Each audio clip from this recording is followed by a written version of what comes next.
Meio-dia. Pontualmente meio-dia. Ótima. Chegou chegando. Ótima tarde pra você ligado na programação da Band News FM, Band News no meio do dia.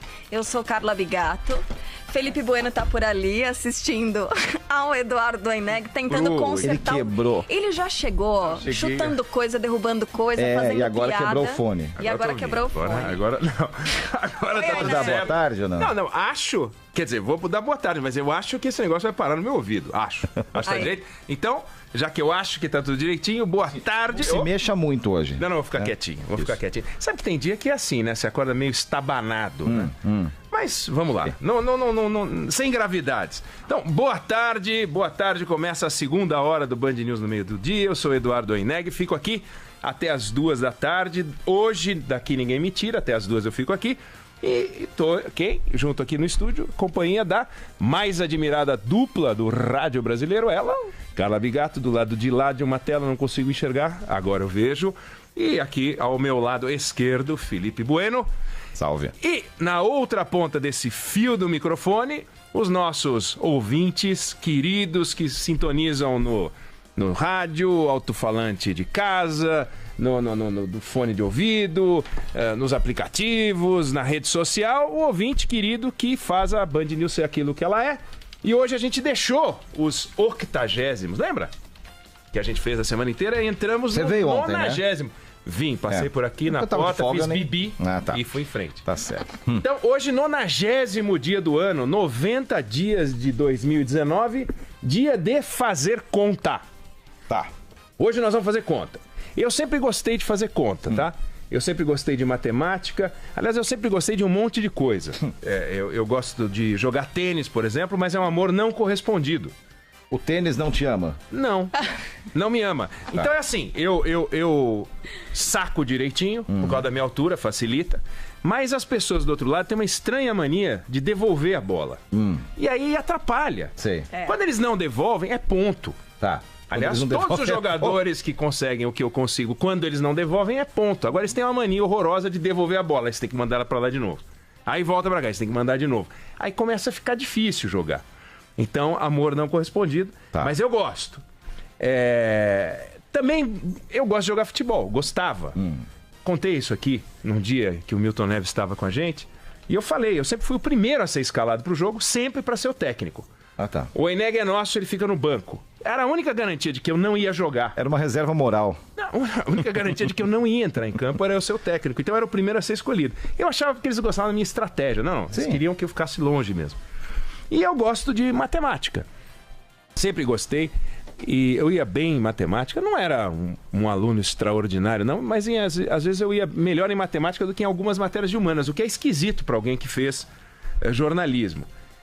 Na escola tinha 2 feras lá. Uma era um cara chamado Agnello e outro, o Ricardo Tapajós, que hoje é um médico infectologista renomado. Esses caprichavam, tiravam nota alta em tudo. Aqueles caras que a gente não sabe se gosta, se odeia, mas quer sempre ficar perto, né? Em algumas provas por razões bem objetivas. Mas eu nunca gostei de ver os números apanhando.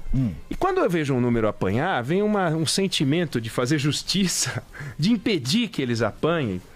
E nessas discussões envolvendo o Estado, envolvendo os caminhos da nação, toda hora tem alguém torturando o número. Porque fica inconformado, que os números não confirmam as suas teses, o seu jeito de ver o planeta. E eu me refiro, e vou falar hoje, de números que saíram na semana passada, na sexta-feira, e que mostram, confirmam a necessidade da gente ir em frente nessa história de reforma da Previdência. Todos aqueles que dizem que não tem que reformar, tem que olhar para esses números aqui. A Previdência está razoável? Não está, ela está destruída, está arrasada, ela está destroçada. Que números são esses? Na sexta-feira, o Banco Central soltou o resultado financeiro do setor público referente ao mês de fevereiro. E faltou dinheiro, deu déficit, né? O setor público, no caso, quando fala setor público, é governo federal, governo estadual, governo municipal e as estatais. É todo o setor público, não é um ou outro. E qual foi a maior fonte de déficit? A Previdência. Vamos dar uma olhada nesses números. O setor público registrou um déficit primário de 14,9 bilhões de reais. Para quem não tem familiaridade com esses nomes, déficit primário, e ouve às vezes déficit nominal, esse monte de nome, é quando você pega a receita, tira a despesa antes de pagar a dívida. Não esquece o que tem que pagar de dívida. Só a despesa menos a receita menos a despesa. Se a receita for maior do que a despesa, superávit primário. Se for o contrário, déficit primário deu déficit primário. Quando você coloca os juros que você vai pagar, a amortização, aí vem o tal do déficit ou superávit nominal. Bom, estados, municípios e empresas estatais, isso sem falar Tesouro e Banco Central, pega só, estados, municípios e as empresas estatais, esquece o governo federal, deram um superávit de 5,7 bilhões de reais. Governo federal, considerando as despesas do Tesouro, um déficit de 5,5. E a Previdência, 15,5 bi de buraco. 15,5 em um mês, no mês de fevereiro. Bom, vamos imaginar, uma hipótese absurda, que a Previdência tivesse em equilíbrio total.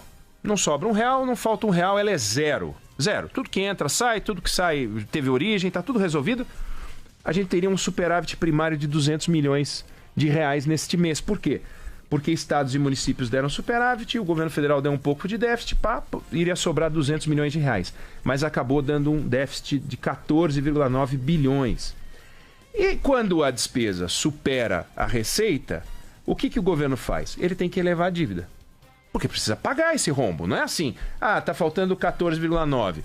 Você ganha R$2.000 por mês, gastou 3, onde você vai arrumar 1.000? Você tem que se financiar, cheque especial, não importa onde é.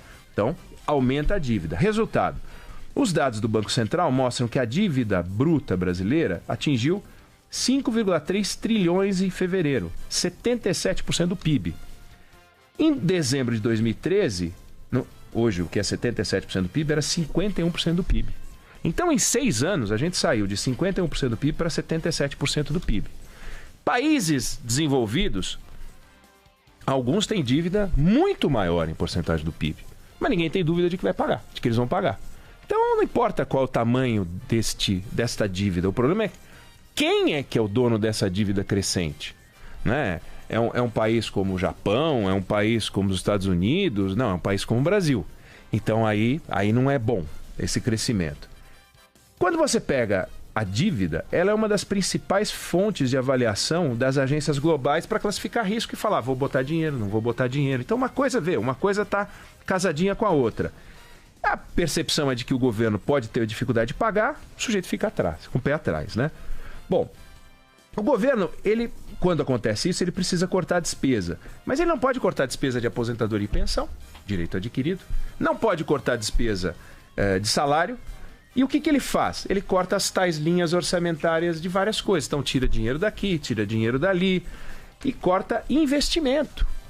Então a gente fica com investimento pequenininho. Quer dizer, pega hoje, metade das estradas brasileiras, segundo o relatório da Confederação Nacional dos Transportes, tem algum problema urgente. Precisa ser reconstruído, restaurado. A gente precisaria de 48 bi para fazer isso. O orçamento disponível para isso no Orçamento Geral da União é 1/6 disso. 1/6. Então, o que a gente teria que fazer em um ano, a gente vai precisar de 6. Só que no ano que vem vai precisar de mais 48. E também vai ter 1/6, se é que não vai ter 1/7 sem a reforma da Previdência, ou 1/8. Metade dos brasileiros não tem acesso à coleta de esgoto. Está hoje nos jornais. Nesse ritmo, só em 2060 a gente atinge a universalização. 2060. Isso é inacreditável. As pessoas que estão nascendo hoje terão quase 50 anos de idade, 2060. O quadro ficando assim, a economia não cresce, emprego sobe devagar. No ritmo em que o emprego está crescendo, a gente só vai sair dos efeitos da recessão da Dilma daqui 7 anos. Nós vamos levar 7 anos para voltar a ser o que a gente era antes da passagem da Dilma recessiva de 2015, 2016. Você pegar hoje o que os agentes econômicos, na pesquisa Focus do Banco Central dizem, a previsão de crescimento do PIB para esse ano já é um pouco menor do que eles previam antes. 1,98. Exato. Então, quando isso acontece porque você foi alvo de um tsunami, quando isso acontece porque você teve uma queda do mercado como aconteceu em 2008, um grande colapso internacional, eu lamento. Agora, quando isso acontece porque você montou um sistema injusto que tira o dinheiro dos mais pobres e dá para os mais ricos, que é a Previdência, aí é inacreditável. Aí é inacreditável. Então, a gente deixa pessoas subempregadas ou desempregadas para que uma elite receba uma aposentadoria maior.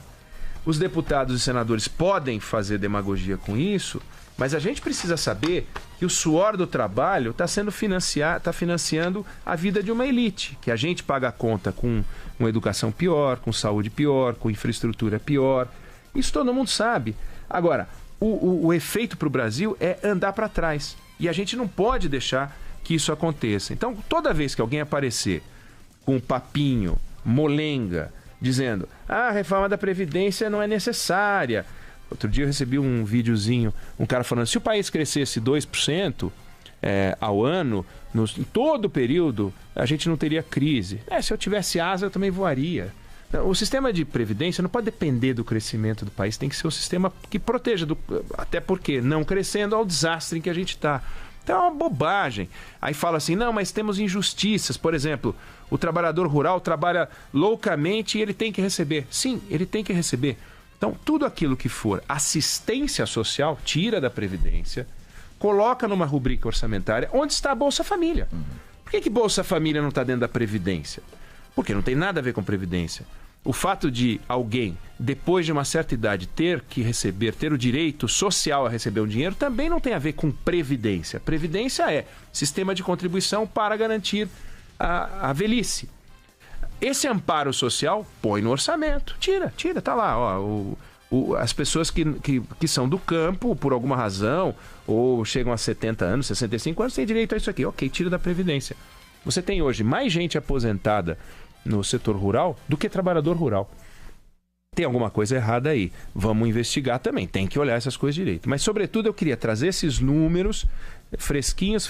Fevereiro, fechou, sempre é com mês de atraso.